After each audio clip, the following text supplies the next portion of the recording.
Labas, Kęstas čia ir šiandien gaminsiu rūkytos žuvies užtepėlę.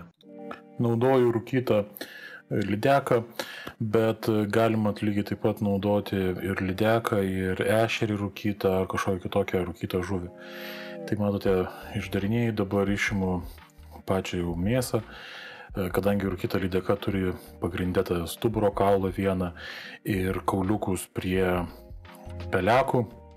Ganėtinai lengva yra ją išdarinėti, bet visą laiką reikia atsargiai tai daryti, kad nepasiliktų jokių ašakų.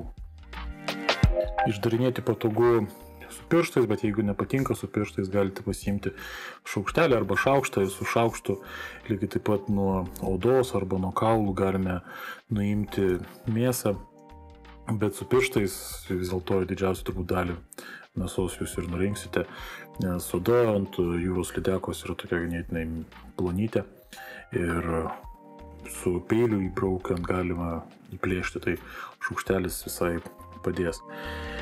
Suspausti galime pačią mėsą arba galima štai su peiliu smulkiai pabandyti supjaustyti, kad nebūtų jau labai didelių gabalų mėsos.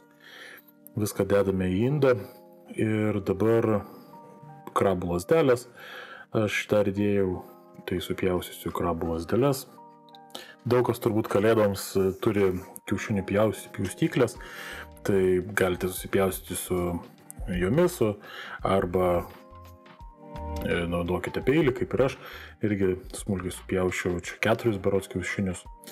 Ir įdėjau netikrų ikrų juodos spalvos ir taipogi raudonos spalvos. Jie prideda tokį įdomų skonį ir labai gražią spalvą. Taipogi kietojo sūrio įdėjau nemažai pipirų, dėkite pagal skonį savo, kaip jums patinka. Na ir majonezas. Dabar majonezą, kad neperdėtume, aš visą laiką įdedu keli šaukštus, išmaišau, pasižiūriu ar pakankamai ar nepakankamai.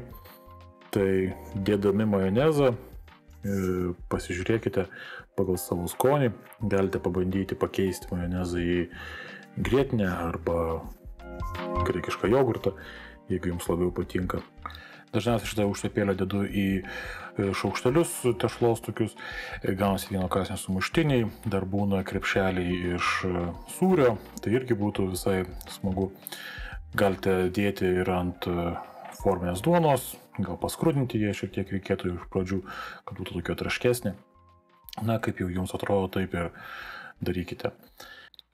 Ačiū visiems, kas žiūrėjote. Jeigu patiks šitas receptas, paspauskite like, paspauskite prenumeruoti ir parašykite komentaruose, ar buvo skanu. Šiandien tiek. Viso.